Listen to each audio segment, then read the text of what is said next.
السلام علیکم ابابیلو، میں ہوں بلال اور آپ دیکھ رہے ہیں ابابیل یوٹیوب چینل۔ تو نظر ڈالتے ہیں اس ہفتے کی ٹاپ ڈیفنس اپڈیٹس پر۔ اسرائیلی میڈیا نے دعویٰ کیا ہے کہ وزیر اعظم نیتن یاہو ملک کی خفیہ ایجنسی موساد کے سربراہ یوسی کوہن کے ہمراہ غیر اعلانیہ طور پر سعودی عرب پہنچے اور سعودی ولی عہد محمد بن سلمان سے ملاقات کی۔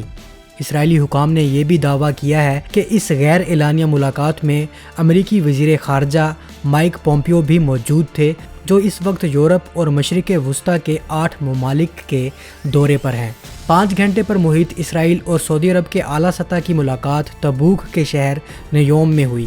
اس سے کئی گھنٹے قبل امریکی وزیر خارجہ نے کہا تھا کہ ولی عہد سے ملاقات میں ایک بڑی کامیابی حاصل ہوئی ہے۔ پروازوں کا ڈیٹا رکھنے والی ویب سائٹ flightradar24.com پر تل ابیب کی انٹرنیشنل ایئرپورٹ سے نجی جیٹ طیارے کی 5:40 پر پرواز بھرنے اور سعودی شہر نیوم میں لینڈنگ اور 5 گھنٹے بعد اسی راستے سے اسرائیل کے شہر تل ابیب واپسی کا ڈیٹا موجود ہے۔ تاہم دوسری طرف سعودی عرب نے شہزادہ سلمان اور نیتن یاہو کی ملاقات کی خبروں کی تردید کی ہے۔ سعودی عرب کے مطابق شہزادہ محمد بن سلمان سے امریکی وزیر خارجہ کی ملاقات میں صرف سعودی اور امریکی حکام موجود تھے۔ گائز، آپ کو بتا دیں کہ اسرائیلی وزیر نیتن یاہو نے اسرائیل کی آرمی ریڈیو سے بات کرتے ہوئے اس ملاقات کی تصدیق بھی کی ہے۔ دوستو، ہمارے تجزیے کے مطابق سعودی عرب بہت جلد اسرائیل کو تسلیم کر لے گا۔ بے شک خفیہ طور پر سعودی عرب کے اسرائیل سے تعلقات کافی عرصے سے موجود ہیں اور سعودی عرب کے حکم کے بغیر UAE اور بحرین اسرائیل کے ساتھ سفارتی تعلقات قائم بھی نہیں کر سکتے تھے۔ اب وہ وقت بھی دور نہیں جب سعودی عرب بھی اسرائیل سے سفارتی تعلقات کا اعلان کرے گا، جس کے بعد پاکستان پر اسرائیل کو تسلیم کرنے کا دباؤ مزید بڑھ جائے گا۔ یاد رہے، اسرائیل کئی دہائیوں سے ان کوششوں میں لگا ہوا ہے، جو کہ گریٹر اسرائیل کے خواب کے لیے ضروری ہے۔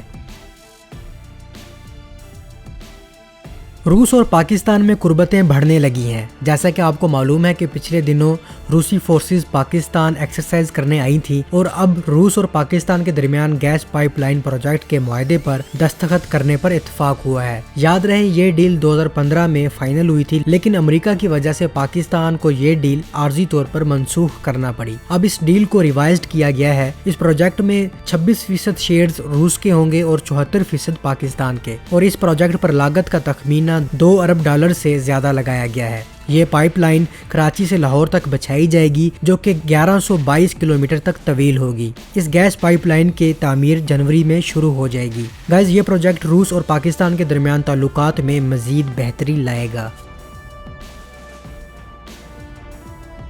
ترکی کی ہیولسان کمپنی نے آبدوزوں کے لیے نیا سب میرین انفارمیشن ڈسٹریبیوشن سسٹم متعارف کروایا ہے، جسے ہارٹ یعنی دل کا نام دیا گیا ہے۔ ترک کمپنی کے مطابق یہ DBDS سسٹم دنیا کی دوسری آبدوزوں کے سسٹم سے ایک قدم آگے ہے۔ یاد رہے، ترک کمپنی 2011 سے اس سسٹم پر کام کر رہی تھی، اور یہ سسٹم ترکی کی نئی بننے والی 6 آبدوزوں میں بھی انسٹال کیا جائے گا، جو کہ 2022 میں ترک نیوی کو جوائن کریں گی، اور ممکنہ طور پر اسی سسٹم کو پاکستان کی اگسٹا سب میرین میں بھی نصب کیا جائے گا، جو کہ ترکی میں اپ گریڈ ہو رہی ہے۔ اس سسٹم یعنی ہیولسن DBDS سسٹم کے بارے میں تھوڑا آپ کو بتا دیں کہ یہ سب میرین ڈیٹا ڈسٹریبیوشن سسٹم ہے۔ بیسیکلی آبدوزوں کو مختلف سینسر سے ڈیٹا حاصل کرنے اور متعلقہ یونٹس میں تقسیم کرنے کی ضرورت ہوتی ہے، تاکہ کسی طرح کی مداخلت کے بغیر محفوظ طریقے سے نیویگیٹ یا آگے بڑھا جا سکے اور دوسرے آپریشنل کام سر انجام دیے جا سکیں۔ ہیولسن DBDS سب میرین کا پلیٹ فارم اور ٹیکٹیکل سینسر ڈیٹا کلیکٹ کرتا ہے اور دوسرے سب سسٹم کو تقسیم کرتا ہے۔ یہ بیسیکلی ایک سروس پرووائڈر ہے جو کہ آبدوز کے ہر سینسر اور پلیٹ فارم سے جڑا ہوتا ہے اور ساری معلومات آبدوز کے عملے سے شیئر کرتا رہتا ہے۔ اسی وجہ سے اسے دل کا نام دیا گیا ہے۔ اگر یہ سسٹم خراب ہو جائے تو آپ سمجھ لیں کہ آبدوز ایک قدم بھی آگے نہیں جا سکے گی اور اندھی ہو جائے گی۔ ترکی کا یہ سسٹم دنیا کے دوسری آبدوزوں کے ڈسٹریبیوشن سسٹم سے ایک قدم آگے اس لیے ہے کیونکہ اس میں فیچرز زیادہ ہیں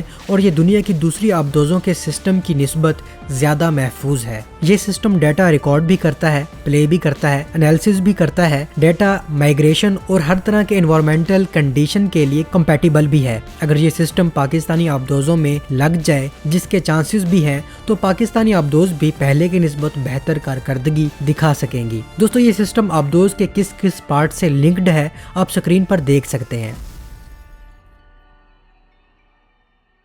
دوستو انڈیا عنقریب اپنے تیجاز فائٹر ایئر کرافٹ سے آسٹرا ایئر کمبیٹ میزائل کا ٹیسٹ کرے گا۔ انڈیا کے مطابق یہ میزائل ہر قسمی موسم اور دن اور رات میں بھی کیپیبل ہے اور اس کی رینج 100 کلومیٹر کے قریب ہے، اور انڈیا کا بنایا ہوا یہ میزائل رشین، فرینچ اور Israeli beyond visual range air to air missiles کو ریپلیس کرے گا۔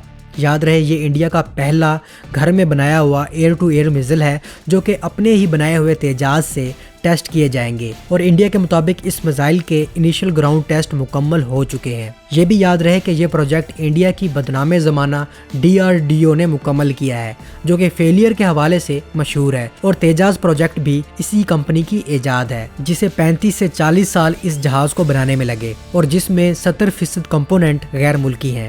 دوستو 100 کلومیٹر والے ایئر ٹو ایئر میزائل کے بعد DRDO نے 160 کلومیٹر تک آسٹرا 2 اور 350 کلومیٹر رینج تک آسٹرا مارک 3 میزائل بنانے کا بھی پلان کیا ہوا ہے۔ باقی آپ جانتے ہیں کہ گھوڑے کا اور ہتھیاروں کا میدان جنگ میں ہی پتہ چلتا ہے۔ اب تک کے لیے اتنا ہی، امید ہے آپ کو یہ اپڈیٹس پسند آئی ہوں گی۔